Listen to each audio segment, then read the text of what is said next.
खुल जाएगा। ले लो प्रसाद। ऐदा ही प्रसाद मिलते हैं फिर। ये ਉਹਦੀ लाठी ਦਾ जब पैंदी ना आवाज नहीं निकलती फिर। इसीलिए बाणी में कहा सहज सियाणपा लख होवे एक न चले नाल। कहते तुम्हारे अंदर कितनी कूट कूट के चतुराई भरी हो, बेटा उसकी दरगाह में तुम्हारी चालाकी नहीं चलेगी, वो नंगा कर देगा पूरे का पूरा। इसलिए मर्यादा बहुत जरूरी है। तुम्हें ज्ञान छोड़ना है, तुम्हारा मन नहीं मान रहा है, अरे कोने में से निकल जाओ, मत दोबारा फोन करना, मत कभी सत्संग में आना, जो करना है करो। अगर नहीं तुम इस पे टिक पा रहे हो, लेकिन मर्यादा भंग मत करना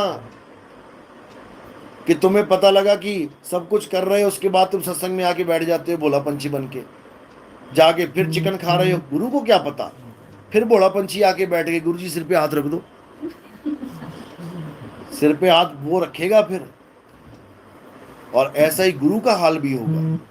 जो गुरु सोचता है कि मैं कुछ भी कर दूं, मैं तो गुरु बन गया, गद्दी में बैठ गया, अब मेरा हिसाब किताब कौन लेगा। बड़े बड़ों का हिसाब किताब लिया जाता है, बड़े बड़ों का। तो कह रहे हैं एक डाल दो पंछी बैठे, एक गुरु एक चेला, और गुरु की करनी गुरु भरेगा, चेले की करनी चेला, तू उड़ जा हंस अकेला। गुरु ही है जो तुम्हें अकेला करेगा, गुरु का ज्ञान ही है जो तुम्हें अकेला कर देगा। लेकिन मर्यादा में रहोगे तब।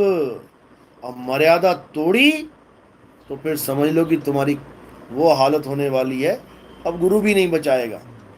क्योंकि गुरु पहले ही तुम्हें ये कह के जोड़ रहा है कि बेटा मर्यादा में रहना। तो किसी संत की निंदा नहीं करनी है। हाँ, जैसे को तैसा कहो सो तो निंदा नहीं। कोई गांजा पी रहा है, गांजा पी के सत्संग करके लोगों के पैसे लूट के उसको गांजे में लगा रहा है, तुम आवाज उठाओ। कोई नशे कर रहा है, कोई मीट खा रहा है, तुम्हारे पैसे मच्छी के पकोड़े खा रहा है, उससे तुम आवाज उठाओ। कोई और गलत काम चल रहा है आश्रमों में, भले तुम्हारे ही आश्रम में चल रहा है, गलत चल रहा है तो गलत तो सबके लिए गलत है। ये तो नहीं है कि तुम्हारे आश्रम में चल रहा है तो वो ठीक हो गया और किसी के आश्रम में चल गया तो तुम थू थू करते फिरो। तुम्हारे आश्रम में गलत चल रहा है तो वो गलत है। तो सत्य पे टिकना है। सत्य क्या है? एक तो दुनियावी सत्य है और एक आध्यात्मिक सत्य है। दुनियावी सत्य भी उतना ही जरूरी है, सत्य आचरण भी उतना ही जरूरी है जितना सत्य आत्मा जरूरी है। अब तुम दुनिया भर के पाप करके कहो मैं आत्मा सिद्ध हो जाऊं, आत्म सिद्ध हो जाऊं, हो चुके तुम। पहले तुम्हें यहां साफ होना पड़ेगा, फिर वहां तुम्हें सहारा मिलेगा। तो साहिब समझा रहे हैं कि देही ज्ञान सब जगत बखाने, विदेही ज्ञान कोई बिरला जाने। देही ज्ञान देने वाले बहुत बैठे हैं। देह से उत्पन्न होने वाली चीजें, मूर्तियां देह से उत्पन्न हुई हैं, मंदिर देह से उत्पन्न हुई हैं, मंत्र देह से उत्पन्न हुए हैं, ये सारे अक्षर देह से उत्पन्न हुए हैं। इसी काया माया की छाया है। तो देह ज्ञान और देह से उत्पन्न होने वाली चीजों का ज्ञान अज्ञान कहलाता है, असत्य कहलाता है। और आत्मा सत्य कहलाती है।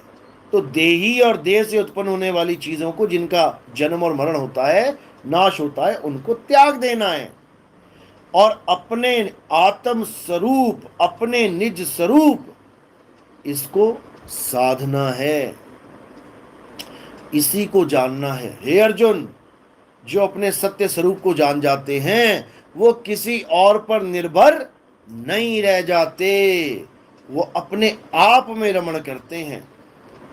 अपने आप में ही रमण करना है, तब जाके आत्म सिद्ध हो पाओगे, नहीं तो कुछ होने वाला नहीं है। कितने भी गुरुओं के पीछे धक्के खाते फिरो, गुरुजी करते फिरो, मेरा गुरु तो मुझे पार कर देगा, कोई पार नहीं हो सकता। क्योंकि पार गुरु नहीं करता है, पार परमात्मा करता है। जो खुद पार है वही पार करेगा। गुरु तो मां के गर्भ में आ रहे हैं, क्यों आ रहे हैं अगर पार है तो?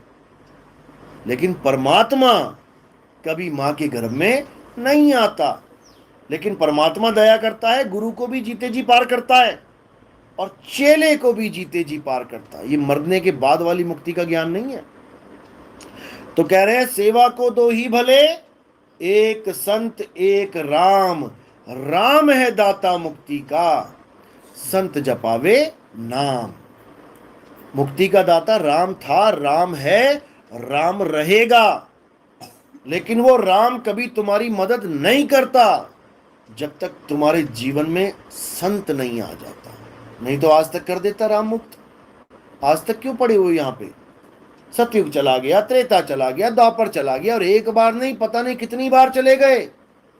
ये चतुर्युग अनंतों बार चले गए। तुम आज भी यहीं बैठे हो। उस राम ने क्यों मदद नहीं करी? जो आज लोग कहते हैं मेरा शब्द गुरु, मेरा शब्द गुरु, बताया किसने शब्द गुरु? हमारे सत्संग सुनने के बाद आज बच्चा बच्चा शब्द गुरु करता फिर रहा यूट्यूब पे। जिनको एबीसीडी नहीं पता अध्यात्म की, वो टाइटल लिख रहे हैं शब्द गुरु 3 सेकंड में प्राप्त करें। बताओ, ये हाल है लोगों का। जाल फेंक रहे हैं मछली फंसाने के लिए, और शब्द गुरु के नाम पे क्या है? कोई कान में फूंक मार रहा है 3 सेकंड में, कोई हाथों के बीच में दिखा रहा है ये है शब्द गुरु, ये निरंकार निराकारी शब्द गुरु है। कोई आंखों के सामने ये झालर सी दिखती है, जब आप आसमान में देखते हो एक लड़ी सी दिखाई देती है, कई सारी चलती रहती हैं आपकी आंखों के साथ। कहते हैं उसको देखो, उसमें सूरत को स्थिर करो, ये है शब्द गुरु। कोई सांसों में कहता है देखो सोहंग सोहंग आवाज आ रही है, ये है शब्द गुरु। कोई मंत्र पकड़ा देता है, ये है शब्द गुरु। ये सब अज्ञान है। शब्द गुरु क्या है? तुम्हारा निज स्वरूप, तुम्हारा निज नाम, वही शब्द गुरु है। तो क्या बोला गया है? शब्द हमारा तू शब्द का, सुन मत जा सरक, जो चाहे निज रूप को, शब्द ही ले परख। अगर तू अपने निज स्वरूप को चाहता है, कोई कहे मुझे अपने निज स्वरूप का क्या लेना, मुझे तो परमात्मा का स्वरूप चाहिए। अरे भाई, निज स्वरूप ही परमात्मा का स्वरूप है। निज नाम ही परमात्मा का नाम है। 3 गुणों की भक्ति में भूल पड़ा संसार। और कहें कबीर निज नाम बिन कैसे लागे पार। तो निज नाम से अगर पार नहीं हो सकते तो दोहे क्यों छाप रहे हो अपने ग्रंथों में? ये बाणी क्यों बोल रहे हो? जब तुम्हें निज नाम से कहते हैं निज नाम से पार नहीं हो सकता कोई।